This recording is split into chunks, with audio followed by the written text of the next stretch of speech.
Ukraine is destined to become a member of NATO. They deserve to be in NATO. No, I'm kidding. No, I haven't lost my mind if you were wondering where that's coming from. But I say it as sort of tongue in cheek and just kind of how funny, haha, it is to say.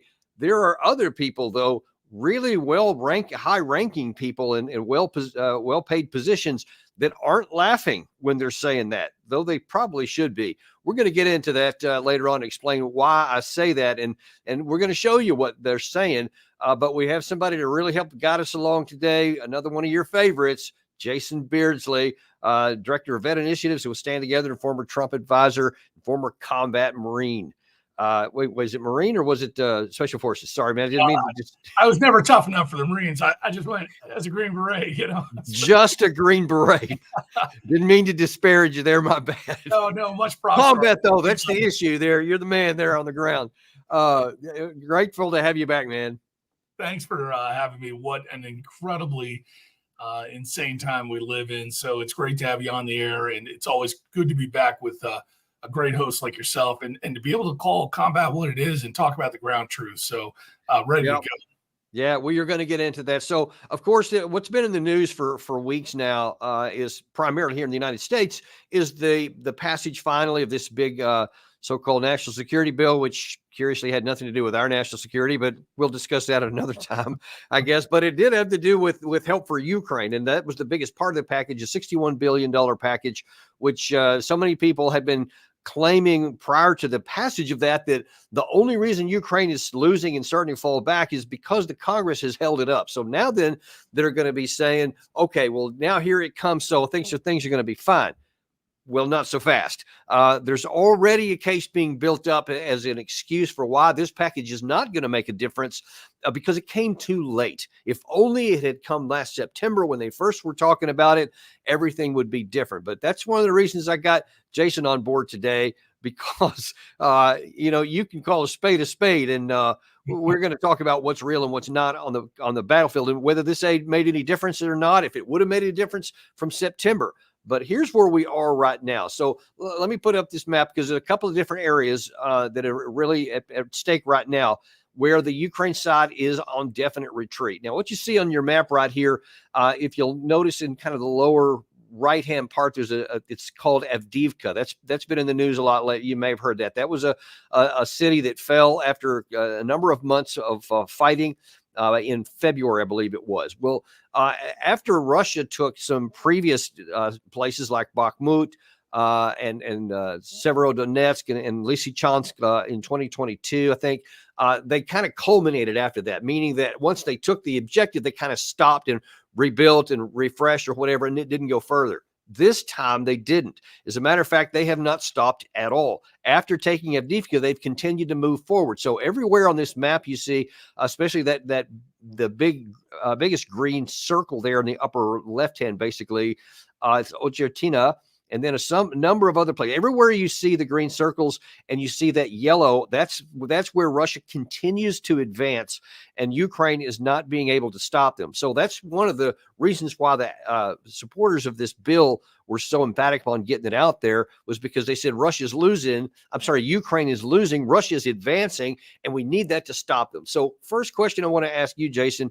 now that you've had a little bit of time to look at this package and what's in it, is that package going to stop the bleeding in Avdiivka? No. It's first and foremost, military aid and supply it takes a long time to get all the way to the front lines. There's challenges with that, and it gets dispersed on the front lines, and it's expensive, and incorporating it quickly is hard to do anyways. But that's not the real reason it won't make the difference. The real challenge here is one that you're pointing out from a military standpoint of combining the different forms of military weaponry. So artillery with armor, with air, with infantry, with intelligence. When those systems are all combined together and you have a unified effort, meaning every commander, every unit is sort of doing the same thing, you can mass and energize your forces for very particular strategic or tactical objectives, depending on what your gain is. That's the part that's missing here, is the Ukrainian army has survived Number one, by lodging an incredible defense, a lot of that infused by the United States and Western allies and support intelligence functions and things like that. But it's always easier to defend kind of in your home terrain than it is to offend. And so the offense is what we're talking about. How do you dislodge and push back the Russians? And forming an offense requires that unified effort, unified command, massing and energy and surprise and attack. So yes, will the weapons make some difference? Absolutely, because they're going through weapons at an incredible rate. But the question is, will it make a strategic difference in pushing back the lines? That's a much, much taller task. Yeah, and you know, and one of the reasons why there's been this breakthrough in the Avdiivka area as opposed to some of the others, because Russia's been on the offensive, well, for all this year, actually starting before the end of last year. They started going on a general offensive, a kind of a creeping offensive all along the 600-mile front. And much of that they have been fighting through, to include in this area here originally, were fortifications, many of which were built back in the from 2014 forward. So stuff that the Ukraine side had really spent a lot of time tying in together and having mutually reinforcing positions and all that sort of thing. But now then in this area, Russia has broken through that line. So they're now into area where the Ukraine side has never had defensive positions. And it's really showing, because now then we've actually seen more and more video of larger tank formations from the Russian side, in still relatively small number, but in platoon and it looks like company minus strength, where they're able to drive through without any minefields because the Ukraine side is running low on mines. That's also something not in this package, but maybe even more important than artillery shells, something that will slow the Russians down. They have figured out how to get through the mines, and now then they're leaping forward, not just in 200 or 300 meters a day, but in a couple of times 1 and 2 kilometers per day in some of these areas there. And now then they're getting into areas where Ukraine's having a much more difficult time stopping Russia because they just don't have the fortifications. And so the question is going to be, how much further can Russia exploit this? And do they have the operational reserves necessary to, if they punch through this all the way, to be able to push through? I don't know if you have any visibility on that, but that certainly is a big factor. Well, their challenge is also numerous once they penetrate the lines. Right now, we're seeing a skirmish along a sort of defendable line. It's going to move a little bit this way or that way, depending on where the forces are. But to truly do, again, let's call it a run to Kyiv, which was the opening days of this campaign back in 2022 February timeframe, that is such a large challenge. Remember, they rolled in with, I want to say it was 800,000 soldiers and service members. Well, that's not enough to do the work. This is a very large country. It's about the size of Texas, and you really would have to mass in order to move that line significantly and permanently hold it. So what you're seeing on the lines right now, and that's a sort of divides the Luhansk and Donetsk province from sort of the western part of Ukraine, are opportunities to strike and penetrate and also take key terrain, which are like cities and logistics hubs, so they can continue to cut off or disrupt the supplies to the Ukrainian front line. That's part of the reason they want to hold certain lines of communication or roads or loggerheads, because what they're hoping to do is disrupt any supply routes coming in for the Ukrainians, while at the same time managing to keep open their supply routes. And remember, what's on the backside of this for Russia is they're backed up against their country. In other words, their backside or their rear echelon is Russia. So they can manufacture and roll in through the Luhansk and Donetsk province. They've got Crimea now locked down, the land bridge there, and even to the north they have place. So the real challenge is they probably couldn't make a full-blown attack. I think everybody perceives that they would do that easily. But again, that takes a large army. It's not, it's a challenge. They failed at that the first time. I think Vladimir Putin at this point is using his forces to move the needle on what's going to be the eventual negotiated settlement here. What makes it tricky is the more that the United States feels this fight, the longer we put that off. Yeah, and to your point there, that one of the other cities you may have heard in the news is a place called Chasiv Yar, and that's where Russia is also moving. If you can throw that map up there, because what you see in here, Russia, actually the lines are a little bit further. The red line is a little bit further than what's depicted on this map right here. But Chasiv Yar is a really important place precisely for the reason you mentioned, because it has lots of north and south lateral lines of communication that Ukraine uses to move troops and ammunition and other weapons throughout that section of the front. If Russia is able to take that one, it will be a huge problem, because now then they'll have to go much further, and it'll be more difficult for them to keep the other parts of their front manned and supplied, which will then put more pressure on from the Russians. So we're going to see how all that plays out. I think I agree with you that that Russia is not likely to make any big aerial movements. I'm not sure that that's in their interest right now, or that's what they're trying to do. But they are definitely pushing along and breaking through where they can, and they're going to try to keep the methodical pressure on. And over time, that can have a decisive impact at the strategic level. Yes. So if we're talking about what's real on the battlefield, so actually, let me put a pause there.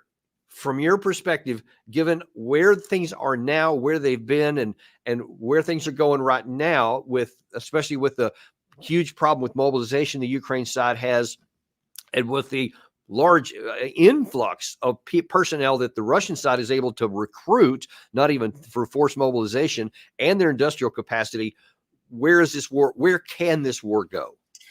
I think a lot of people miss one of the greatest weapons you can have in war is time. Time. If time is on your side, which it is in the case of Russia, you can just wait your enemy out. And this has been a classic Russian strategic stance for a long time, right? We throw troops at it, we can exhaust them forever. We don't care about our people, and we can grind them to the nth degree. Whereas Ukraine doesn't have that kind of time, and they're losing generations of young men and trying to press them into service. So that's a point you've been really good at, which is talking about the manpower, the resources. How many men do we need to fill this army? Well, they don't have it. So Russia can just hang out, do these minor attacks, skirmishes along the line, and continue to keep this fight going for 10 years, 20 years. They could do that as long as they wanted.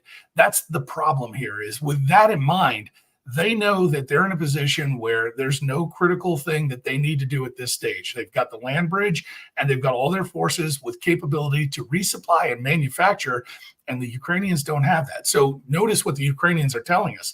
Every day, it depends on the West. It depends on Iowa congressmen. It depends on taxpayers out of Wisconsin. Like, we are actually supporting this war. And what they're saying is, if we don't do it, we're going to end up fighting the Russians somewhere else. But that's a ploy. And at the same time, we are expending our depleted resources down to really dangerous parts. If you look across the Navy, the Army, we got recruiting challenges. So the answer is, where this leaves us and where this began is, Russia always had the advantage of land. Number one, this country is on their doorstep. That's like having the United States being able to fund a war or fuel a war in Mexico. We can go there all day long, right? This is on Russia's front door. And number two, they have time. They can material this thing from all sorts of different ways, whether it's their economy or going to North Korea or going to China. So there's a lot at stake here. And I understand the West's position. They feel like a strategic win to wear down Russia is a good idea, but it's a gamble. And it also risks escalation, because Russia knows at the end of the day, we hold nuclear warheads. We have tactical warheads. I don't think they're going to use them, but they certainly are going to use that threat. And that's always on the table for them. So they have time. They have a trump card up their sleeve. They have the ability to wear us down. And the only thing we have at the end of the day is a bunch of feel-good platitudes. Yeah. And, I think one of the key things you said there, Jason, was that Russia could go another 5-10 years, no problem. They have the resources, the capacity, and I think the national will to do that. The other side, we don't have 10 years to do this. And we're going to, that number is important, because you're going to hear it pop up here and again in just a second. But one thing I want to point out too, that's it's given some people optimism on the Ukraine side, is because, this U.S. aid package was just passed, but it wasn't the only one. And our friend over at History Legends, Alex, had a show a couple of days ago where he talked about what some of the Europeans are doing. Check this out. While they wait for reinforcements from the latest mobilization law, as well as lethal aid and ammunition deliveries from their US and European partners. A coalition of European countries aim for the first deliveries of 24 F-16s to start this summer, out of a total of 97 meant for Ukraine. Spain is about to send an additional 19 Leopard 2A4s to Ukraine. Sweden and Denmark have announced the joint production of 35 new CV90 midlife update infantry fighting vehicles, also meant for Ukraine. Meanwhile, Bulgaria will transfer 100 BTR-60PB they had in storage. The US pledged 250 M1117 Guardian armored security vehicles, equipped with a 40mm Mark 19 grenade launcher and a 50 caliber heavy machine gun. And the Christmas list goes on, with France promising to send hundreds of its VAB armored personnel carriers to Ukraine, as well as a total of 78 Caesar howitzers. So that's when you combine all that together, that's actually a lot of stuff. It's a relatively small number of howitzers, but a large number of armor personnel carriers of various types. But what's curious is what's not there. Nobody said anything about tanks, and only a handful of F-16s, and there's a lot of shortcomings with that too. Is that package, in other words, is a lot of armor personnel carriers, is that what Ukraine has been missing? And will that change the dynamics on the defensive battlefield? It's a fantastic question. I think you roll that tape, you hear that Christmas list. It looks great, sounds reasonable.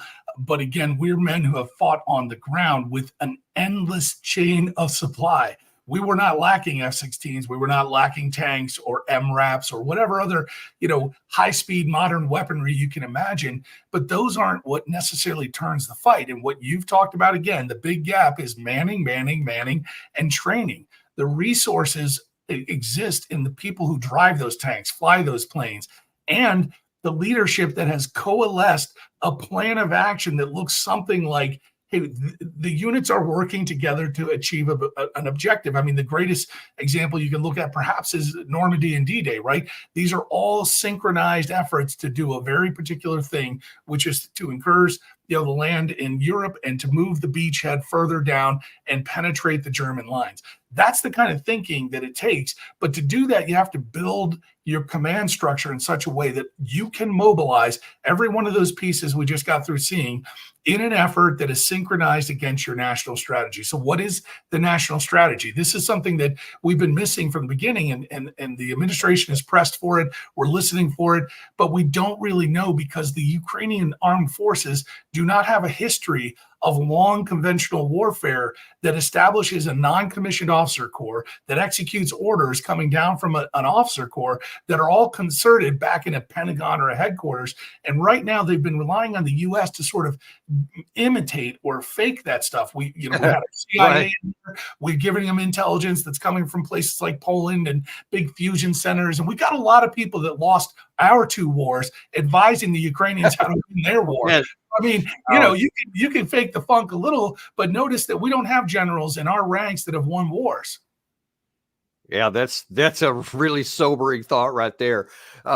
We've actually had former NATO Colonel Jacques Beau on our show, who kind of packaged that whole thing together you just talked about there, in that we have the NATO and U.S. side is a system of systems that's all well resourced, trained, and educated all the way up the ranks, and none of that exists here. And you can throw a bunch of pieces, hundreds of armored vehicles in that package you talked about, many hundreds, but without a system and without trained personnel, it's just noise on the battlefield. It's not something that it's not going to change anything. And that in the defense is not what they're needing. They're not needing more armored vehicles in the defense. That's more something for an offense or whatever. So this is not really providing what they need right now anyway. The analogy is something like, a high school band that we just donate, hundreds of thousands of dollars of fantastic instruments and, Stradivarius violins and pianos, and hand them off to a bunch of high school kids who haven't yet learned to play symphonic orchestral music. Well, that's a good example. You're going to get all these incredible things, but if you don't have the infrastructure and know which sections are doing what at what piece of the movement, well, then you're just going to get a little bit of noise. So, yeah, a lot of noise. Been creative. Okay, so that's kind of the tactical situation. That's kind of lay it out there. So there's, as I view it, and as my assessment is, that there is no rational path that Ukraine will ever win the war under any circumstances, no matter how much stuff is given, how many years they have of anything anyway, because the manpower thing, you can't replicate that. You can provide more weapons when they get destroyed. You can't provide more men unless you want to get NATO involved on the ground, and then we have a whole different process. But in terms of what's the Ukraine side, you can't replace the hundreds of thousands that they've already lost. And so, like you said a while ago, they can never match what the Russians can do over 10 years. That's not, however, stopping our senior leaders from claiming otherwise. So now here, first of all, and you're going to hear a series of statements here by some of the senior leaders, both in Ukraine, United States, and in NATO itself. talk about where they're going and how, NATO membership is something that's going to happen here. But you also see, I think, that there's the beginning of a narrative of what they're going to do, because I cannot imagine any scenario where everyone I'm about to put on screen here knows everything you just said, knows what the balance genuinely is, but they want to set the stage to avoid blame. So here's the first one. I want you to, I'll just see if you catch it. Roll this first tape. NATO allies have not delivered what they promised. The United States spent months not agreeing a package for Ukraine, and European allies have not delivered the amount of ammunition they promised. And this has had serious consequences on the battlefield. The lack of ammunition has enabled the Russians to push forward along the front line. Lack of air defense has made it possible for more Russian missiles to hit their targets. And the lack of deep strike capabilities has made it possible for the Russians to concentrate more forces. And we see the consequences of that now. Damn it, if only y'all had given it to us last September, none of this would happen. So you see, they're already saying, because you delayed, it's tough now. This is laying it right on the American taxpayer. We just came out of our tax season. We're going into an election. And what the elite globalists are telling you, it's your fault. It's all your fault. You had to give more money. You had to do it earlier. And you didn't even give these guys deep strike capability. By the way, just so that doesn't get missed, what that means is Jens Stoltenberg just stand there at the NATO head and says, we wanted Ukraine to have the ability to strike inside the country of Russia. All right, so we're aggressing now. We want to be the aggressors and fund this war. All they're doing is guaranteeing themselves another 10 years of funding this campaign, and they're making sure that there will be hostilities between us and Russia. This is about a bigger plan that looks like they would love to, if given the right circumstances, collapse a superpower and take over their energy routes, take over their revenue streams. Because remember, all of Europe sort of buys their energy in large parts from Russia. And still, actually, by the way, not many people realize that. That's still going on today. Right. So we want to get LNG in there. We'd love to be the suppliers, take out the Russian revenues, take a player off the board. It's a strategic kind of foreign policy thinking that's kind of old world style, become the Northern Hemisphere hegemony, the sort of imperialism, and be able to compete against China, the Southern Hemisphere hegemony. So this is a little bit of, smart guys thinking around the chessboard that, if we make all the right chess moves, we'll be in charge of the world and we get to tell people. But at the end of this, they're using the Ukrainian men and women as their leverage to keep this war going. Now, I mean, for my money, Ozzy Osbourne already told us this story, Black Sabbath, right? This is a bunch of war pigs, like black witches at the masses, learning how to sacrifice troops for the evil minds that plot destruction. I mean, you can go back. It's all over this. We make money, and you can hear that from our diplomats, that they're excited that our businesses, Raytheon, General Dynamics, are doing well. Meanwhile, we're losing generations of Ukrainians, but they don't care because Wall Street's loving this. And so do the politicians. It's in their districts. So there's a lot of good reasons, from their perspective, that they want to continue this. And what you just heard is we want to guarantee the hostilities into the future because we want Ukraine to think of themselves as NATO. Now, that puts the burden on Zelensky and any other leader there to say, hold on, maybe NATO is not the right thing for us. Now, if anybody says that, now you've become a traitor to the West. But think about it. Again, this is like Cuba Missile Crisis. When the Russians were putting missiles in Cuba, we didn't like that so much. Yeah. But when you flip the tables around and we're putting missiles in Ukraine, we just think, well, that makes all the sense in the world. Yeah, because we don't flip the tables around. We never think about that. But that's not all Stoltenberg said. Earlier today, just hours ago, actually, he spoke before the Ukrainian Rada, their parliament, and he said some of these same things, but he took it a little bit further. Check this out.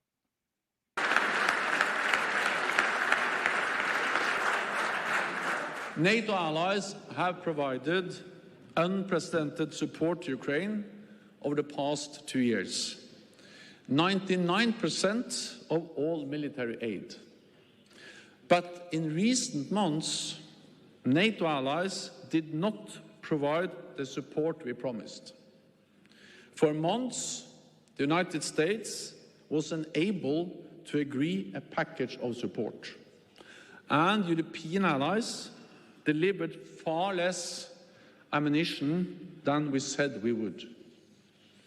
These delays have had consequences, and you know that better than anyone else. Ukraine has been outgunned, so Russia has pushed forward on the front lines. Ukraine has lacked air defense, so more Russian missiles and drones have hit their targets. Ukraine has lacked deep precision strike, so Russia has been able to concentrate more forces. But it's not too late for Ukraine to prevail. That was just a bizarre, in a very concise time. He first of all says that NATO has given unprecedented support, and truly it has been. Thousands upon thousands of military vehicles, millions of rounds of artillery shells, hundreds of millions of various types of other armament, intelligence support, training, targeting support. I mean, unbelievable stuff. But the problem was a 6-month gap in one country sending their stuff here. Now it's all possible, and then wraps it up by saying they could still prevail. That is bizarre. I mean, Americans need to be extremely upset about this because they're being labeled as the ones who are causing the loss for the Ukrainians. Like, Ukraine stood up and said, we want to punch Russia in the face. And all of a sudden we're dragged into this fight like it's our role. Now, meanwhile, veterans are standing in line waiting 60 days, 90 days to get health from veterans health care. We have an open border crisis. There's crime within our cities. We have poverty that's racked. We have homelessness. We have problems that we can actually pay attention to and get bread and food on the tables of Americans right now. But instead, we're all overseas, all in on wars of, let's call it proxy wars of potential foreign policy influence intermingling in the international realm. We're playing the Great Game 2.0, right? It's an updated version of the old Great Game that we just lost and handed back to the Taliban, Afghanistan, while giving Iraq over to the Shia that are run out of Iran's Tehran Mullah group, right? So on all these fronts, the American taxpayer ought to be extremely upset. Right now, this is the season and the cycle for them to weigh in at the voter polls. So you saw your Speaker of the House, who agreed in kind at first, walk into a SCIF meeting, that's a secure confidential facility, get some kind of briefing that scared the living daylight out of him, and he walks out and does a 180 on 3 of his positions. And next thing you know, taxpayers are told, good, you did a great job. You're on the hook for $95 billion. So we're supposed to feel good about our defense. And I joked about this with someone else. All the reasons why they're saying this was great for our defense makes me think, well, we ought to just give our $800 billion instead of giving it to the DOD. We ought to just fork it over to foreign countries, because it sounds like that's the way we have our national defense. This is a ridiculous story. And if Americans don't start holding these politicians accountable, all you're going to see is more of this. You heard it. Jens Stoltenberg is telling us we want Ukraine as part of NATO. That is going to make Russia hostile to NATO for a long time coming. So that's them trying to underwrite. This is like a business, right? How can I get revenue over the next 10 years? How can I stabilize that revenue? Well, if we can piss off Russia enough, we'll have a market. It's crazy. You gotta have a market. So in kind of the version you're talking about here, it seems like Zelensky is ready to play his role, because he went out and said that his country deserves to be in NATO. We are also preparing for the NATO summit to be held this summer. A strong political signal is needed. The alliance should not be afraid of its own strength or shy away from its own foundations. Every country that shares common values and is willing to actually defend them deserves an invitation to join the alliance. Deserve an invitation. I wonder where he got that idea. Oh, maybe from our Secretary of State, who said this: Ukraine will become a member of NATO. Our purpose at the summit is to help build a bridge to that membership and to create a clear pathway for Ukraine moving forward. We will see, I think, in the summit, very strong support for Ukraine going forward in its relationship with NATO. So one more time, Jason, in this bizarro world, knowing that the NATO charter specifically lays out the criteria for inviting new countries. One is that they have to have all internal disputes resolved. There's this thing been going on since 2013 between the East and the West of the country, not quite resolved. So we'll just put a little asterisk on that one. And then the other one is you have to have all border issues resolved. So you have no issues with any potential external borders. I mean, it makes sense. You don't want to bring in somebody who's going to have a civil war or who's got, like, say, enmity with their border, and they could draw everybody into a war. That would be worsening everyone's security, not improving it. So that's our rule. Why then do I hear Jens Stoltenberg adding one more time this? Well, I really believe that Ukraine's rightful place is in NATO, and therefore I'm working hard to ensure that Ukraine will become a member of this alliance. To have that decision, we need all allies to agree. We need consensus. We need not a majority, but actually 32 allies to agree. I don't expect that we will have that agreement by the summit in July, but I really hope that we can demonstrate that we are moving Ukraine closer to membership. Make this make sense to me. What the charter says and what they're doing, make it make sense to me. I mean, you point out some brilliant things that nobody talks about is the charter, right? What is NATO supposed to do and how do they include members? So what you're not hearing from the rest of the punditry or the political class is that before you become a member, solve your problems and don't be at war with yourself or some sort of border dispute. Those are phenomenal pieces that would actually halt this in its steps. But notice how we're not getting treated that way. So the public is treated to the bigger patina, the pablum, the utopian vision. Let's just have them in NATO. Let's just bring them in NATO. That's going to solve all our problems. And then Ukraine will beat Russia and everybody will go home happy. But this is meant to cover up what is missing, which is, number one, losses on the ground are very tragic and generations are being killed right now. What it's also covering up is inside Ukraine, there's a lot of corruption. There is not agreement on how this rolls out. And there is a very difficult time right now impressing or drafting or conscripting enough bodies to fight this war for the next X years, 5, 10, however long it goes. On top of that, the idea that they should be in NATO or deserve to be in NATO because they want to be in NATO would beg the question, why isn't everybody in NATO? Why doesn't everybody join NATO? And the answer is because the alliance was built to have very specific interests that were post-World War II, and they were a sort of a hedge work against the incursion of the Soviet Union, the Warsaw Pact. Well, notice that's gone now. I don't know if anybody noticed, but we won. And theoretically, what that allowed these nations to do is step back from a war footing and become more of a trade partners. This is what Russia's been doing with Europe for the last 30 years. And again, you and I pointed out all the energy supplies, the back and forth trading. There's trillions of dollars of capital investment. Yeah. Now, I want to go back to something you said earlier, and you said that Russia has the wherewithal. They have the natural resources. They have the human resources. They can go on another 10 years if they need to, because they don't have to win right now. They just have to be making methodical progress. But the other side doesn't have that same 10 years. But as you said, I'm not sure they got another year left in them personnel-wise. Then we can talk about all the other categories. But that's not stopping Brother Zelensky from saying that's exactly his target. Check this out. Our teams, Ukraine and the United States, are currently working on a bilateral security agreement, and we are already working on a specific text. We are discussing the specific foundations of our security and cooperation. We are also working on fixing specific levels of support for this year and for the next 10 years, including armed support, financial, political, and joint arms production. The agreement should be truly exemplary and reflect the strength of American leadership. And Jason, you know who, besides all the arms makers, you know who else loves 10 more years of war? I got to put this in there. Brother David Petraeus. Roll the clip. Oh.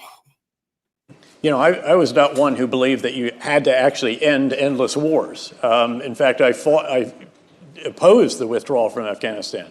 Yes, it was frustrating. Yes, it was maddening. Yes, our partners in Kabul were not all that we might hope they would be. We only had 3,500 troops on the ground. We hadn't lost a soldier in a year and a half. There was no reason. $25 billion and an $850 billion defense budget. So we need to be careful about this. This one, we need to ensure that Ukraine prevails when this is over. Yeah. So your reaction was the same as mine when I first saw that. I said, "Oh my God!" He said it out loud. I didn't want to get rid of the forever wars. I wanted them to keep going. So, yay! Here's another 10-year one that they want to keep. I mean, I want to give these guys credit. They're open about their desires. They're very honest about it. They're reading the wrong part of the Roman history, where Rome is chasing Carthage for decades on end because they love foreign wars, and they're bleeding out the empire while citizens are a wreck. And then of course they come up with their famous bread and circuses. They got the wrong part of the Roman history, and they're trying to apply it to American history. What if we had endless wars? And what if we extended our lines of military offense all over the world so that we could have a hegemony that rules the seas and so on and so forth?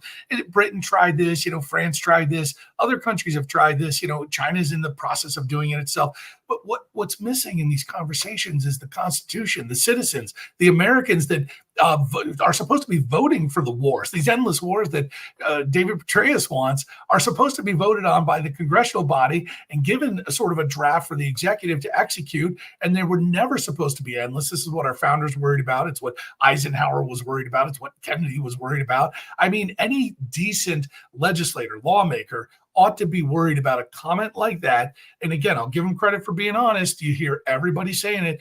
They want NATO to be bigger, larger, more expansive, and they want wars going on for a long time.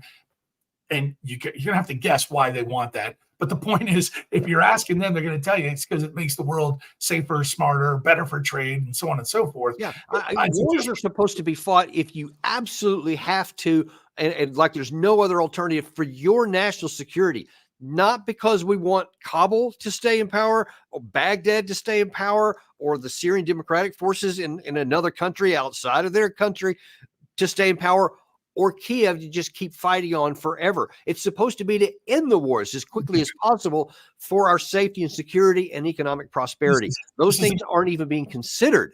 This is an Orwellian trick. Orwellian meaning the language. These aren't wars. Now, Ukraine and Russia proper, that's a war.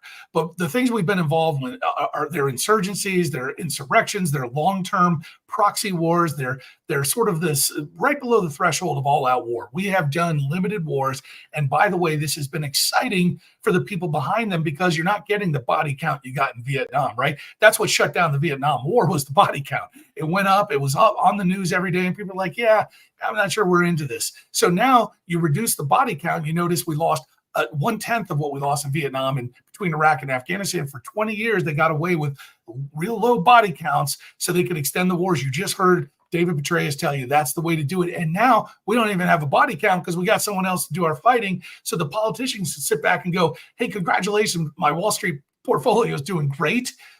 Defense contracting is doing amazing. I just bought another house in, Bahamas or something. But the Ukrainians, meanwhile, they want to fight. So let's give them all the weapons and keep them at war with Russia. Russia's neighbor. Russia. This is Russia, right? Prokofiev, this great Russian composer, is Ukrainian. Half of the Russians have come from or share a culture or commonality with Ukraine. So now that you have this cultural sort of commonality, you're now threatening the Russian cultural sort of communal ties on their near periphery with a NATO presence, a Western presence that you just heard is meant to inspire years of war or limited war, whatever they want to call it. This is why Americans ought to be upset. We've got our own problems here. We've got our own borders. Let's get that straight. Right. Yeah. I mean, that stands alone on its own merit. And I still have some aggravation from whether the Senate or the House version of these bills that expressly didn't talk about the border, even though every American, or not every American, but a majority of Americans has that their number one issue for voting in the next time. No one's even doing anything about it, much less talking anything. But I'm sorry, I digress. Let's stick with what we got here. This issue here, there's another part of this equation that none of these people are talking about here. And I want to ask you a question on the strategic level, and the likely outcome, the likely tactical outcome is that Ukraine will eventually run out of men and they'll just collapse out of sheer exhaustion. They just won't be able to keep going. I could also argue that this package that we just passed, it could well be the last one. They're talking about 10 years. I assure you, no American is going to be cool with continuing to lay this money out every year for 10 years. They're not going to do it. So the likelihood is it's going down. Here's the question.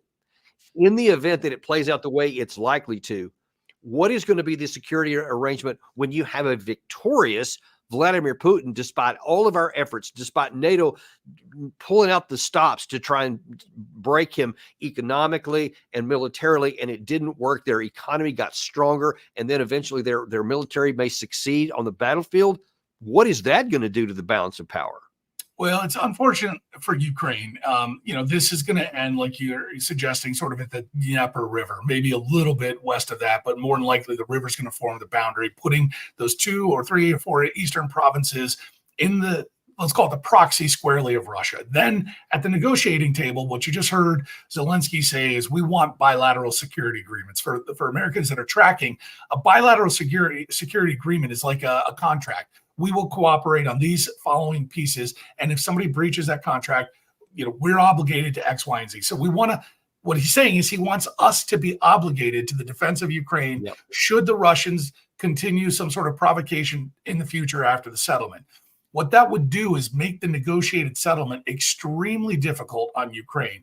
And if Ukraine doesn't get smart, Turkey smart, Erdogan smart, and understand how to play both the U.S. and Russia, they're not going to survive. And what I mean by play both U.S. and Russia is they have to be a friend to both and an enemy to both. They have to understand how to navigate defense contracts, weapon systems. And if they're sitting on Russia's doorstep and all they do is utilize the West or try to facilitate Western military expansion, they're always going to be a provocation to the Russian defense cooperation. So the Russians are going to be looking for someone who can come in and smartly split the baby, right? And again, look at Turkey. Turkey's got S-400s. Those are Russian systems. They're a NATO ally. And notice nobody's messing with Erdogan. It's because he stood up for his equities, not the United States equities and not Russia equities. And I don't always agree. I mean, they're an agitator. They told us no when we invaded Iraq. If you remember, the overflight of their country was shut down and rejected. Turkey said no. But the point is, Turkey has survived in a very difficult region playing, let's call it internecine politics, playing one player off the other and managing that. And if Ukraine fails to catch the model and they become, let's call it a proxy to the West, we're going to be locked in, burning up Ukrainian resources and bodies for a long time. Until they run out of bodies. And then this whole game falls apart. So whatever these people actually want, I don't think they're going to get it. But we'll have to leave it there, actually, because we have another show coming up this afternoon that a lot of people are going to want to watch. But I'm so grateful for having you on today to really putting some clarity behind this and to exposing what's really going on under the scenes. Thanks so much for coming on. Always tough. What are you talking about on your next show? Man, it's got me hot already. I'm really ready to get on it. At the congressional hearing this afternoon, Representative Matt Gaetz and Secretary of Defense Lloyd Austin got into this back and forth over this pier that we're building in Gaza. And, well, I'll just say that the Secretary of Defense was unusually honest and candid about something that basically makes the American people, it treats them like they're stupid. And like he just didn't have any shame in admitting he thinks you're stupid and they can do whatever they want to do. Tune in about 20 minutes or about 15 minutes now, 3 p.m. Eastern time to find out what we're talking about. Thanks. And we will see you on the next episode of Daniel Davis Deep Dive.